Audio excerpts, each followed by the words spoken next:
Hey, assalamu alaikum everyone. Today I'm going to be talking about zero-based budgeting for Muslims. I've already done like a video about budgeting, but I really want to talk about it in more detail. And today I'm going to say why budgeting is probably one of the best things I've done with my money.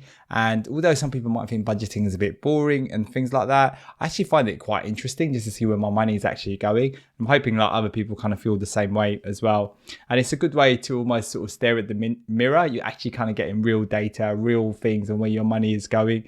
And, it's not complicated. It's about keeping it as simple as possible and then just slowly kind of, getting used to it. And I'm sure what happened with me as well will probably happen to others as well. It's just you just kind of build up your confidence. You start thinking, oh, actually, you know what? I can manage my money a bit. I can see where my money's going and things like that. It's not about being perfect. It's just about getting a general view of where the money is going. Don't worry about every single penny and pound. And this is something that, really kind of made a big difference for me in terms of knowing how much money I was using to eat out and groceries and things like that. And it's something Dave Ramsey talks about a lot as well, which is zero-based budgeting. And Dave Ramsey is like a really great sort of finance kind of person and just kind of really gives you things in kind of simple terms. So hello friends, welcome to Simple Muslim Money, which is all about halal investing and personal finance for Muslims. Just a quick disclaimer, this is not financial advice and is just my opinion for entertainment and information purposes.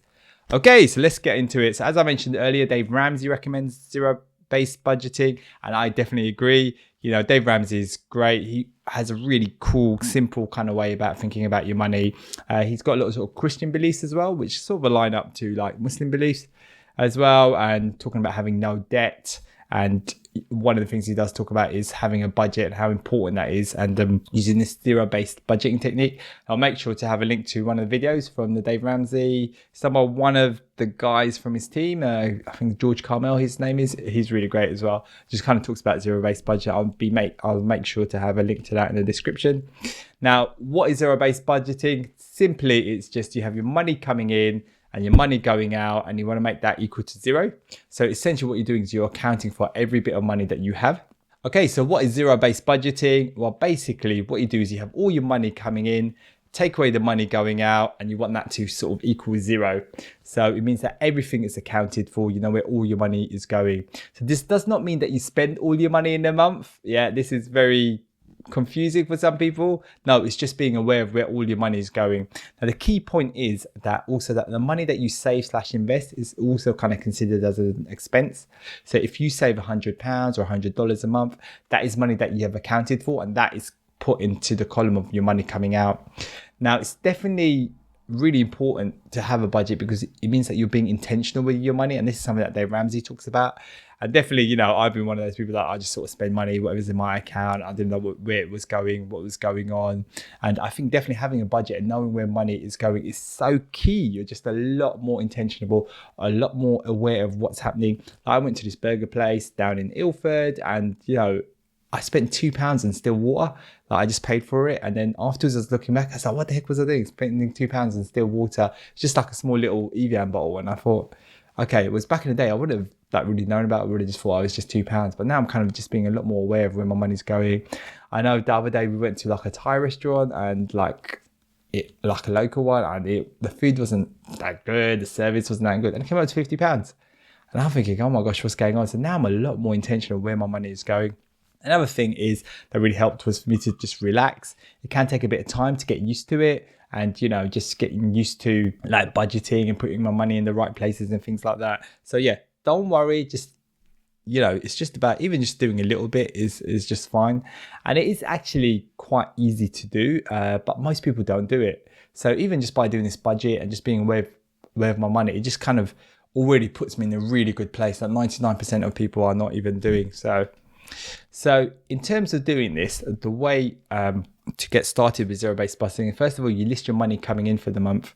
Now, for most people, that is just your salary. So e.g., it might be, say, £2,000 per month. So you just kind of write that in one column. And then the next thing you do, you list your expenses, starting with the most important ones. So you could then put that in another column.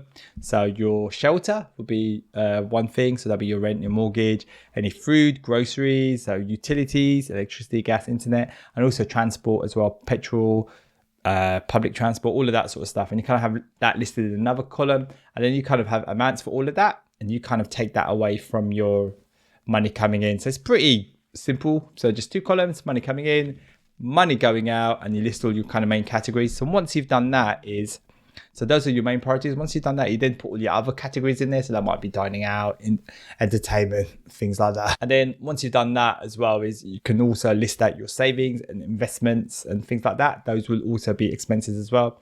So as I mentioned earlier, it's not about spending all your money to zero. Whatever money you have remaining, you want to kind of save and make sure it's kind of invested or put into savings. But something that I've spoken about before is that your savings and things like that, you want to try and ideally have that put away first. You don't want to wait to the end of the month and then you find out, oh gosh, I've got no money to save. You want to have that money put away first and kind of pay yourself first. But yeah, in terms of the budget, you can have it as 3 columns. So you've got your money coming in, money going out, all your kind of main expenses. So you have your main ones at the top, the low priority ones at the bottom, and then on the right, you have the money that you're saving and investing. And yeah, really is as simple as that. Another really important thing that helped me massively was getting a challenger bank account like Monzo or Starling bank account in the UK, because they categorize expenses for you. So entertainment, dining out, all of that stuff, they just categorize it for me. So which is amazing. I could kind of switch it around as well, but I don't spend too much time tweaking it, but that's helped massively. I definitely recommend that.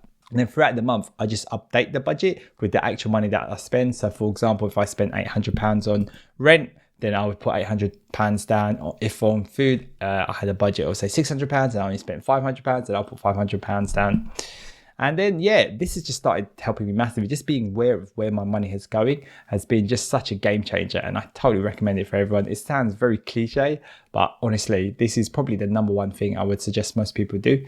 And then it's about making it better later as well. So then later on, I could talk about saving money for other big expenses that might be coming up, like a holiday, or if you're someone that's getting married, or if you're looking to save up to put a deposit down on a property or something like that. You could kind of fit those things after. But I would definitely just get the ball rolling, just get the basic thing out there. So thanks for watching. If you've got any benefit from the video, I really appreciate it if you hit that like button, and hopefully I'll see you next time. Assalamu alaikum.